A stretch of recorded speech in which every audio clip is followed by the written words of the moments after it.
Today on Meanbrews, I'm covering Doppelbock, that big lager from Germany. Big and dark or big and light? Let's get right into the data. I have 38 winning Doppelbock recipes in my data set. 2 were best of show, 22 gold, 8 silver, and 1 award winning recipe.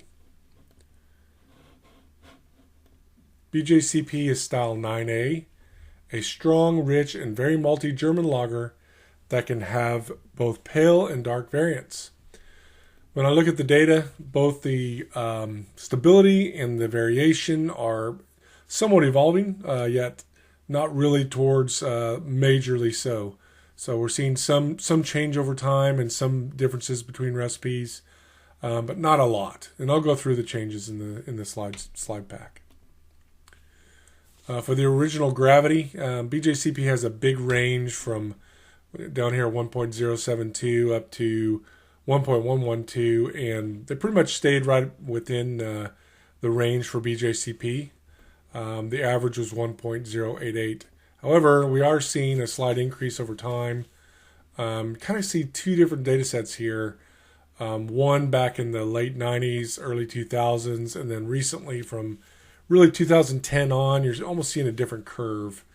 Beers are getting bigger and bigger that are winning competitions. Shoot for right at the average 1.088 or a little higher if you're trying to get medals with your beer. For IBUs, a BJCP range is between 16 and 26, and the average for this style is 25 on the upper end of the range. The color, not a lot of people, actually very few, have won with a light Doppelbock. Probably more putting them into Maibach or Hellesbock rather than this category. We did see a range between around 13 or 14 to 28, with the average right at 21 for this data set. For the Malt Bills, 89.3% of the malts was base malt, 7% crystal, 3% toast, and a little less than 1% roasted malts.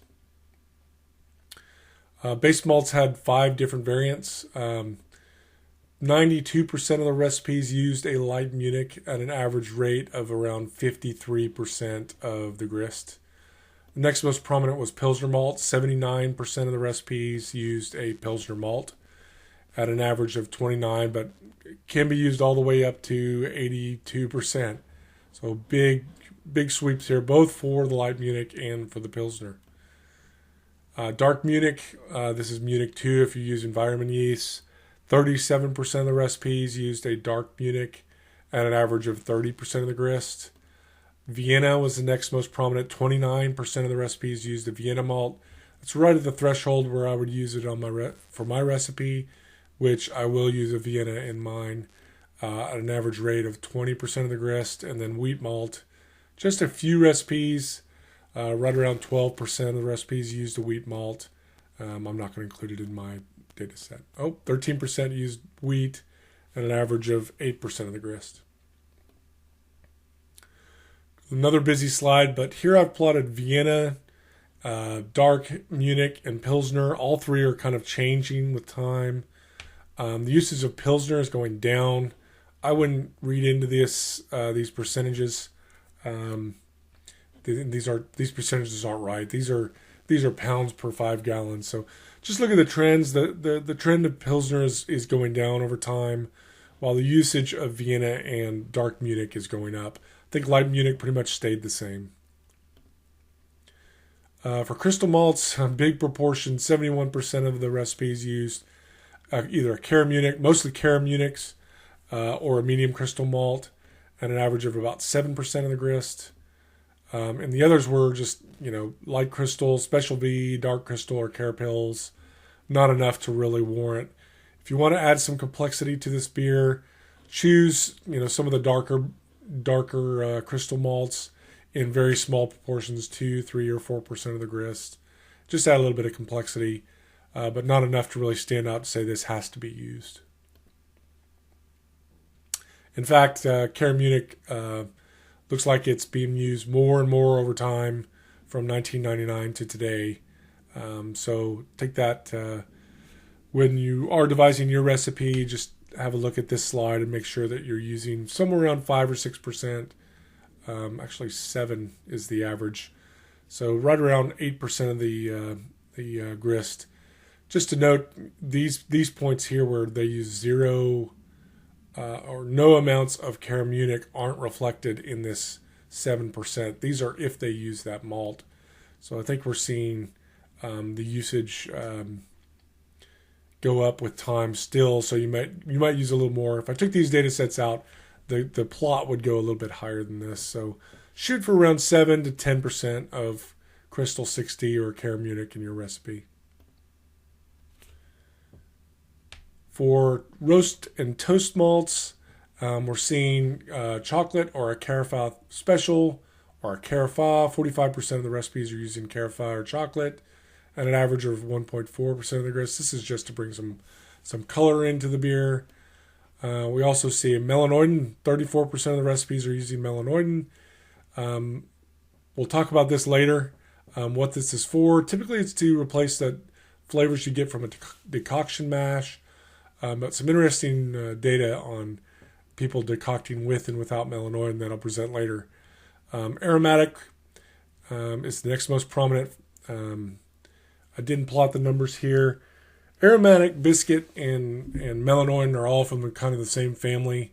So they're all trying to get that toasted, really unique flavors to a beer to replicate a decoction type mash. So bittering hops, the most common bittering hop is Hallertauer Mittelfrüh. 66% of the recipes use that as their bittering hop, and a slew of other German hops here used. Doesn't really matter, I think. I'll stick with Haller Mittelfrüh for my recipe. Flavor hops, not a lot of recipes use flavor hops, but the ones that did most prominently used Haller Mittelfrüh. 24% of the recipes use Haller Mittelfrüh, 8% tradition, and 3% spalt. But about 70, if it did use a flavor hop, about 75% of them used Haller Mittelfrüh. Aroma hops, only 2 different aroma hops are used, Haller and Satz at 3% each.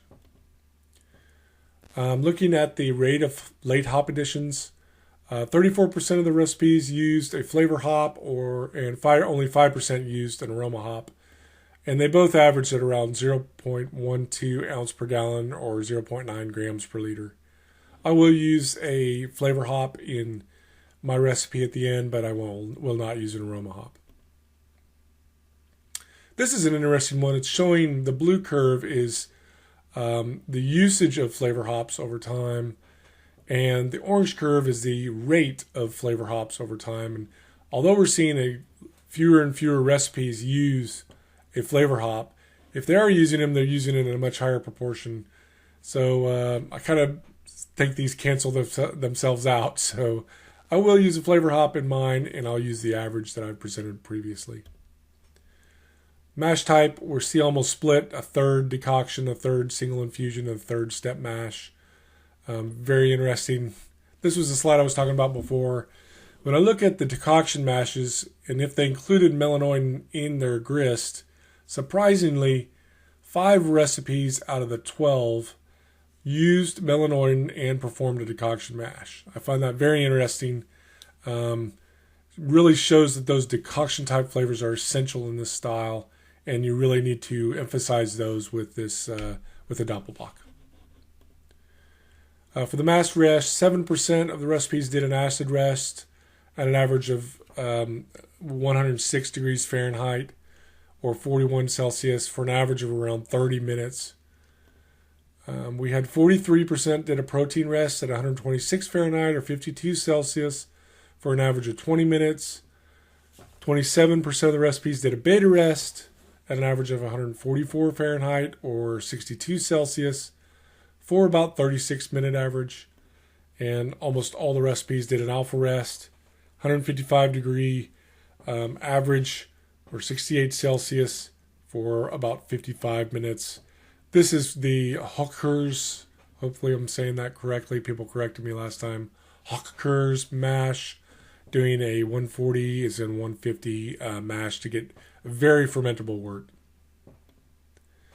Looking at the protein rest, we're seeing a decrease in the duration of the protein rest over time, reflecting better quality malts and more modified malts that we're getting nowadays. For the alpha mass temperature, we're seeing that come down from around 156 to a couple degrees lower, 154 lower, just as showing that less and less used Hockers mash and more single infusion mashes towards the end here. Boil duration, we had a range between around 60 and 135 minutes with an average of 87 minutes. For the yeast that were used, the most prominent is the Eyinger strain, which is the Bock strain. If you look at White Labs Bock, 833. Next most common was 820, Weihenstephan 206. This is kind of used more in the earlier recipes, while this is showing up in the later recipes. White Labs 830, Weihenstephan 3470 was the next most prominent. 18% of the recipes use that. And then we have 838, Yeast Lab L31, and White Labs 920. This is Old Bavarian strain. Round out the yeast used for this style. Yeah, this is showing the usage of the Bock strain. The 833 is just increased over time. It's the most prominent strain used nowadays for this style. Water chemistry, calcium somewhere between 55 and 95 with an average of around 70 parts per million. Magnesium was between around 3 to 9 with an average of around 6. Sodium between 0 and 25 with an average of around 15. Sulfate somewhere between 25 and 80 with an average of around 45.